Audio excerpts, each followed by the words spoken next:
Hey, let's wrap up the dagger in some nice presentation.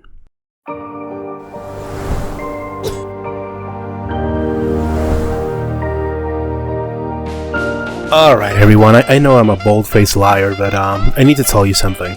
I realized while I was editing the last session that I could use another one to explain something that I don't often see covered in any place in the internet, which is post-production, because as you can see, I do not upload to ArtStation the exact renders I get from like the last session.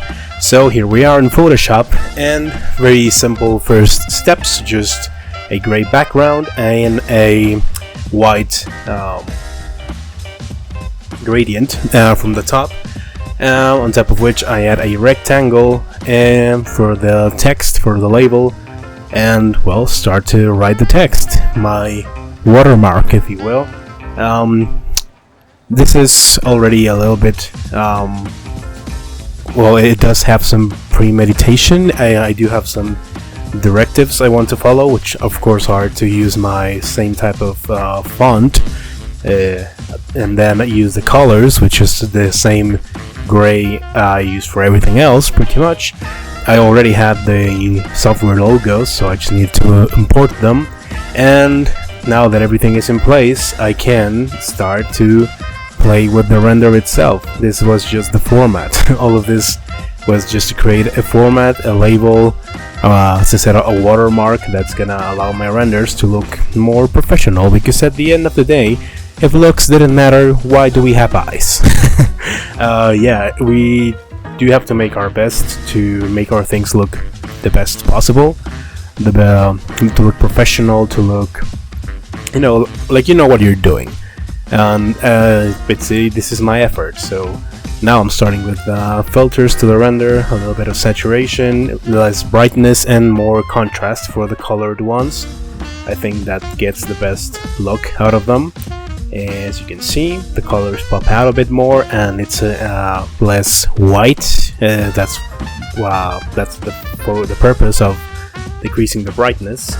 Now for the black and white / wireframe renders that I realized I didn't show them in the last episode because I did them afterwards, after I stopped rendering, but there is a Arnold material that allows you to do wireframe and stuff, so it's not necessarily a secret. You could Google it and learn how to do it in like a couple of minutes. That's how I did a while ago. Sorry I didn't show you, but it's not that hard. And yeah, this is, we're already creating our first exported renders, our first fully post-produced renders. Now I created a vertical format for the vertical renders, which I am gonna end up deleting, not using, because I figured I could use a square image to just put two vertical rectangular renders together and, well, save some space. Instead of having two separate images for two slim vertical rectangles, I could just put them together in a single square one, and it would be, well, more efficient. And that's what I ended up doing. So this setting up of the vertical rectangle format for the renders is kind of a lost cause, but I will maintain my posture about transparency and not delete them. I'll keep them in the video, since it also allows me to talk over them and explain this kind of thing to you. And here I'm just remembering the values of the filters, the saturation, the brightness, the contrast. Those values I need to be consistent among all the renders, so I'm remembering them and applying them one by one. The format is the same color of the background, same gradient, same everything, just readjusted to the different shape. This is the next phase of it. Once all the renders have the same filters, I wanted them to have a little bit of an outer glow, like a more fancy stroke to them. There's literally just the blending options, the outer glow. I found a color I liked, the values that I felt looked right for them, and applied them to every single one of them. As you're seeing, this is just repeating the same thing, because I want to be consistent, uniform, yeah, reliable. It's a little bit repetitive this part, but it's just doing what needs to be done for all the renders, and I will shortly do the thumbnail. The thumbnail itself was a square render, if I remember. I think I did say that in the last episode. So there's where I'm gonna realize that I could be better off just using a square image for the vertical renders. I think is in this next jump cut. There you go. There's the square render, and I will experiment with, as I said also in the last episode, painting over those weird things. I do not know why those things were there. I still don't know, and I don't care to go back to check them because it's probably something stupid. So yeah, never mind. Never mind, I pointed that out.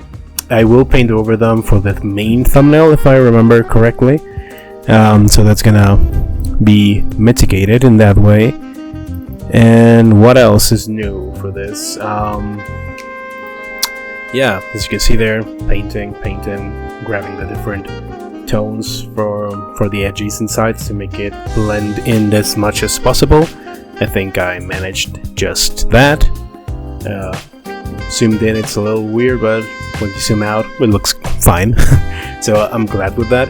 And the next part of this, after I finish the correcting the tones there, is to finally migrate the vertical renders to this square image. I'm going to be doing that shortly once I get the format from the horizontal renders to the square one in the thumbnail.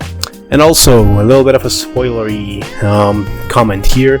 I will be showing you both how I edit my turntables video. That's gonna be in the very final episode, or the official post in ArtStation. In Premiere, it's a really short clip. I just did some light editing and formatting, mostly repeating the same bottom label I did for this images for the stills in Photoshop. I'm gonna be repeating that in Premiere Pro, and also I will be showing me uploading everything to ArtStation, the final post for the final post. It's gonna be a little weird to have something to show in this, like the last session, the last update session in ArtStation. That's gonna overlap too much with the last one. This could probably be in the very final episode, actually. I don't know. I'll figure that out, don't worry. But yeah, the thing is, adjusting things, making everything be aligned, just basic details for making it look nice as possible. And this is what we're doing here. Here I'm gonna finally start migrating, there you go, the vertical renders to the square image, aligning them, utilizing the symmetry and, well, the guidelines I have in Photoshop to make sure everything is pretty perfect, as it has to be. And yeah, now, this is the final one. This will be the final update, lads, don't you worry. This is the final session for the Caynfurtian Ceremonial Dagger. I feel like I bubbled a lot in the last episode. I recorded the session 7 audio this very day, this morning. It's the same day in the afternoon now. Noon, actually. And yeah, I feel like I babbled a lot. But what I wanted to say is, thank you guys for following this series. This has been a nice reintroduction for me to the 3D workflow, since I kind of stopped from, I think it was like June when I finished Wilhem's Quest. I completely shut myself off from 3D. I kind of got back into it with the work I did on Ice, for the animation I did on Ice, for the remaster of my Ice fan art, but that was not really like the whole thing, or but not a new thing. Yeah, because I did do the whole process of remodeling some stuff, retexturing and all that, but it wasn't a new project. So this is my first like original project since Wilhem's Quest. Just to address what's going on your screen, this is my Premiere turntable project. I did experiment a little bit with the shapes and the layout, but as you can see, I'm gonna end up settling with a horizontal rectangle. And yeah, so making this project has been nice at my own pace, furthering my workflow in some areas and sticking to what I know mostly. This is not exactly something really challenging, because as I think I textually said in the last episode, this is well within my style. This is something I'm very used to doing, that I can do quite easily. I could probably use a more challenging project next, and I think I will. I already have some ideas on what that more challenging project could be, but that's for the future.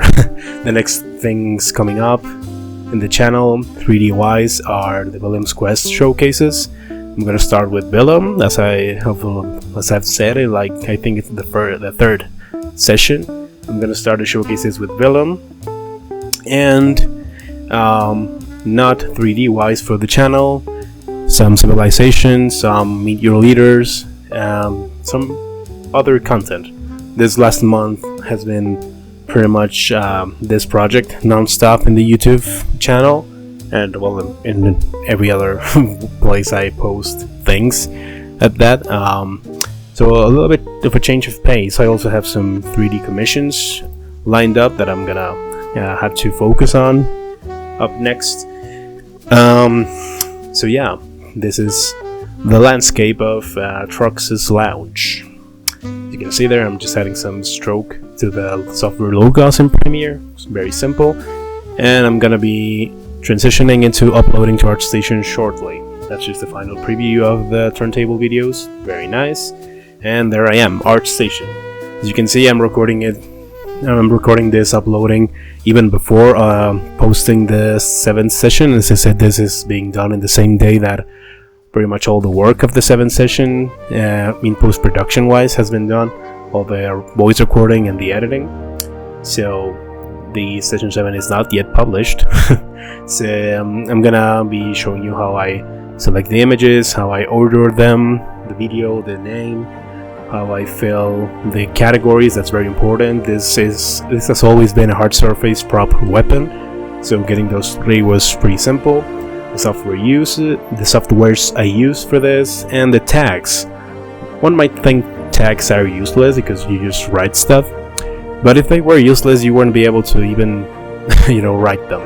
You gotta believe, if you are given the option to use them, it's because they are of some use, but yeah, we're getting to the end of the recording. I'm gonna show you some renders and other sneak peeks of the renders I uploaded. And well, thank you very much, lads. Thank you. Follow me everywhere, Thank you for watching. Leave a like, a comment. Bye bye.